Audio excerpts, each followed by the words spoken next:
et t'élever au rang de reine, au rang de reine, au rang de reine. Je vais t'élever au rang de reine, au rang de reine. Coucou, coucou, bienvenue à tous sur ma chaîne. Nouveau décor, nouveau background, déménagement, nouvel appart, tout ça. Je n'avais pas l'intention de faire un home tour, mais à partir de maintenant sur mes vidéos, vous verrez toujours le tableau avec l'horloge de Londres. Parce que maintenant, je fonctionne en 2019 avec le phénomène de la loi de l'attraction. Quand je veux faire quelque chose ou si je veux accomplir quelque chose, je l'écris, je le prophétise avec ma bouche ou je l'accroche. Parce que en 2019, il y a plein d'endroits que j'ai envie de visiter et j'ai envie de commencer par Londres, qui m'a toujours attirée. Et je ne sais pas comment est-ce que dans toute ma vie, je ne me suis pas encore débrouillée à ce que mes petites jambes m'amènent là-bas. Mais anyway, donc en espérant que 2019 sera une année super productive en termes de tout dans ma vie, on va commencer la vidéo. Je vous avais promis de faire une vidéo pour vous parler de comment faire pour ne pas se faire avoir quand vous voulez acheter une voiture d'occasion au Canada. Excusez si vous entendez l'écho, hein, comme je suis encore en plein dans les cartons. Et donc là, je suis littéralement dans le salon et j'entends ma voix partout dans la maison. Donc, c'est ça. C'est porté comme ça. Alors, on fait avec ou sans les lunettes ou je change de lunettes. Parce que j'ai remarqué que quand je fais des vidéos avec des lunettes, j'ai l'air... Bon, j'ai pas dit que je suis bête, hein, mais j'ai l'air encore plus intelligente. Donc, ça ajoute à mon intelligence. Je crois que je vais garder celle-ci pour aujourd'hui. Ok, donc dernièrement, je vous ai fait une vidéo. J'étais avec une amie dans sa voiture. C'était... j'ai fait la vidéo là quand? Le 1er janvier. Et donc, ma copine et moi, enfin, la voiture de ma copine avait un souci. C'est-à-dire qu'on allait à la station d'essence et à chaque fois, en fait, le réservoir, la jauge du réservoir sur le tableau de bord nous affiche que on était proche d'arriver à la limite, genre que l'essence est finie. Puis on arrive à la station, quand on veut pomper, l'essence, en fait, s'échappe. Enfin, la voiture rejette l'essence, en fait. Il y en a qui coulaient par terre. Donc, à 2 fois, les pompistes nous ont dit, ça c'est parce que le réservoir est plein. Et en fait, le réservoir ne veut plus prendre de l'essence parce qu'il y a 2 essences dans la voiture. Alors, sur le tableau de bord, on a la jauge qui nous disait que on est empty, qu'il nous faut de l'essence. Alors là, on ne sait pas trop qu'est-ce qui se passe. Ce qui se passe, c'est que mon amie a acheté cette auto-là. Elle est allée sur le même site que je vous ai déjà donné auparavant ici lorsque vous cherchez les appartements ou quand vous cherchez n'importe quoi au Canada en général. Je vais remettre le lien en bas dans la barre d'infos, donc qui est Kijiji. Donc en fait, Kijiji, c'est des particuliers qui vendent leurs autos. Mettons, tu as ton auto, tu décides de t'en débarrasser, donc tu la mets à vendre. Donc généralement, il faut faire super attention lorsque vous allez acheter les voitures comme ça sur Kijiji ou d'occasion en général. Ça vous prend d'aller rencontrer le vendeur en fait. Généralement, moi je conseille d'aller avec, si vous avez un ami garagiste ou si vous avez un garagiste, c'est d'aller avec un garagiste donc qui est capable d'aller regarder en fait les différentes pannes qu'il pourrait y avoir sur la voiture parce que généralement les marchands, on s'entend que si moi en particulier je veux vendre la voiture et que je sais que la voiture a des pannes et que je sais que je vends la voiture à peut-être quelqu'un qui est novice, il y a peut-être des choses que je ne vais pas te dire et je vais peut-être pas te dire que ah oui, la jauge d'essence sur le tableau de bord t'affiche que l'essence est vide alors qu'il y a de l'essence. Des fois, il y a d'autres pannes qui ne se voient pas à l'œil nu que les marchands ne vous disent pas. Donc moi, la première chose qu'on m'a toujours dite là quand vous cherchez les voitures d'occasion, c'est si tu as un ami ou si tu as un garagiste ou si tu as quelqu'un qui est bon dans les autos, d'aller avec la personne. Ou alors, généralement, enfin, ça c'est un peu plus à vos risques, hein, parce elle a acheté la voiture, puis elle est partie changer les papiers avec le propriétaire, puis ensuite elle a amené la voiture à son garage pour qu'on essaie de voir en fait qu'est-ce qu'il y avait comme problème, qu'est-ce qu'il y avait qui fonctionnait mieux, parce que le monsieur lui avait déjà dit, ok, j'ai fait le changement d'huile, qu'est-ce qu'il avait mis de nouveau sur la voiture? Il avait fait quelque chose, puis il disait que bon, le seul problème sur la voiture, ça va être les phares, par exemple. Et il n'a pas changé les pneus d'hiver. Donc, elle aurait... Non.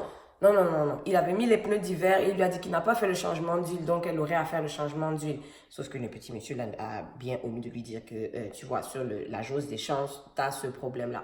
Donc, ce qui s'est passé, c'est que nous, on a pris la voiture un jour. En fait, moi, j'ai pris son auto. Quelques jours après le 1er janvier, J'avais déjà roulé toute la journée avec la voiture. Moi, je savais que la voiture, il y a de l'essence. Que même si je vois le tableau de bord m'indiquer qu'il n'y en a pas, il y a de l'essence. Donc, je ne m'inquiète pas. Heureusement, la voiture ne m'a pas lâché sur l'autoroute. Ouh, mon Dieu, le ticket de cela que ça allait être. Donc, bref, je finis, je rentre à la maison. Puis le soir, vers 21h, je décide que, ok, là, je veux ressortir avec la voiture. La voiture m'a juste laissé le temps de sortir du parking, arriver dans la rue principale, m'arrêter au feu. Et au feu, il fallait que je tourne à ma gauche. C'est ma gauche, non? Oui. Il fallait que je tourne à ma gauche. Juste après le feu, on tourne à la gauche. La voiture s'arrête. La voiture dit que I don't avancer saut. Je ne bouge plus. Et tout ça, on est au feu. Genre, il y a d'autres voitures qui arrivent. Donc, j'ai juste eu le temps de serrer la voiture sur le côté.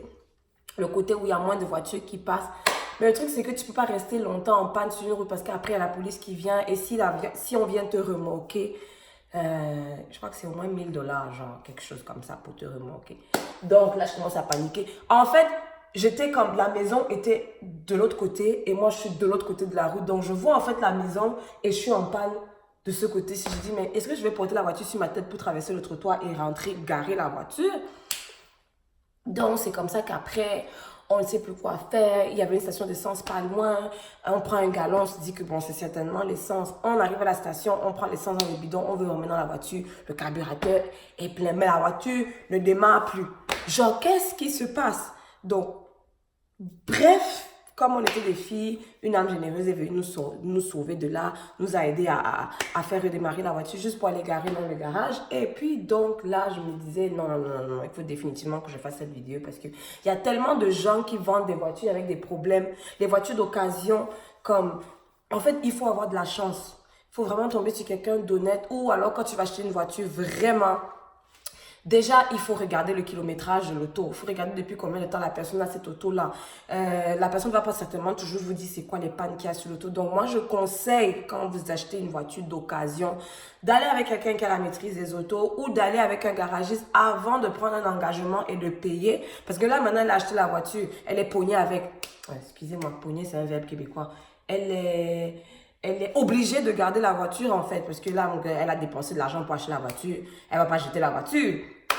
Donc, d'aller avec quelqu'un qui maîtrise pour regarder les pannes qu'il y a sur la voiture parce que généralement, on ne va pas vous dire toutes les pannes qu'il y a sur la voiture. Pourquoi que c'est moi-même j'ai une auto là, que je veux vendre une auto. Je sais que l'auto a un problème genre au niveau du moteur. Bon, enfin, le genre de problème qui peut faire que tu peux quand même démarrer la voiture pour rentrer chez toi, rouler quelques jours avant que tu te rendes compte que je t'ai flou. Et bien, il y a plein de gens qui font ça.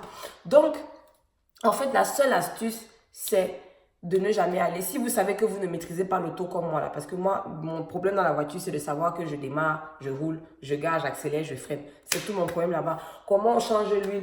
À la limite, je sais mettre l'essence. Comment on fait le changement d'huile? Comment on met le liquide pour nettoyer les glaces? Comment on fait autre chose? Je ne maîtrise rien. Donc, en fait, mon permis me sert juste à rouler, démarrer, garer, freiner, accélérer, mettre l'essence. C'est tout.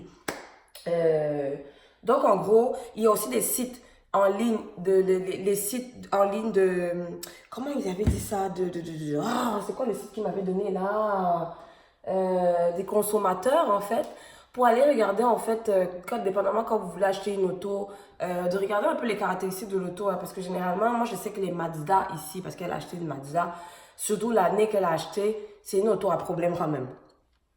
Donc, généralement, il faut aller sur les sites des consommateurs d'abord quand vous prévoyez acheter une voiture pour regarder un peu c'est quoi les revues sur la marque, le type, l'année d'auto que vous voulez acheter. Hein, parce que c'est toujours mieux de savoir. Parce que vous savez, Samsung avait rappelé des téléphones en 2007 à cause des problèmes d'explosion ou c'est d'incendie.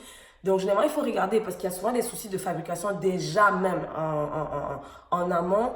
Maintenant, dépendamment de comment la personne a gardé son auto, comment il roulait avec, du kilométrage, il ne faut pas aller ajouter des problèmes sur vos problèmes déjà. Donc, comme je ne maîtrise pas trop bien le secteur de la voiture, je vais laisser le soin à certains qui regarderont cette vidéo, qui sont au Canada ici avec moi, de laisser en commentaire plus de détails si vous pensez que vous pouvez ajouter des détails à la vidéo que j'ai faite aujourd'hui. Moi, c'était juste en fait, juste une esquisse, une introduction. Ce que je conseille aussi quand vous voulez acheter des autos, vraiment si c'est d'occasion, quand on laisse Kijiji, vous pouvez aussi aller regarder dans les concessionnaires auto parce que les concessionnaires auto aussi ont des autos d'occasion. Et à ce niveau-là, vous pouvez même acheter les voitures en financement. C'est-à-dire que on va faire ton enquête de crédit, on va voir si tu es capable et puis à chaque mois, on te prélève une somme dans ton compte, tu payes la voiture. Tu vois, c'est encore mieux parce qu'au moins là-dessus, tu as une garantie. S'il y a quelque chose avec l'auto, tu ramènes tranquillement l'auto chez le concessionnaire que how far with this car, non, Abby? Oh, un particulier, il vanish dans la nature, tu vas me faire quoi? Tu vas me faire quoi? J'ai déjà pris l'argent, tu vas me faire quoi? Tu vas remettre la voiture. Donc, moi, je conseille, honnêtement, moi, je conseille d'aller chez les concessionnaires auto. Tu regardes dans les autos d'occasion qu'ils offrent. C'est beaucoup mieux.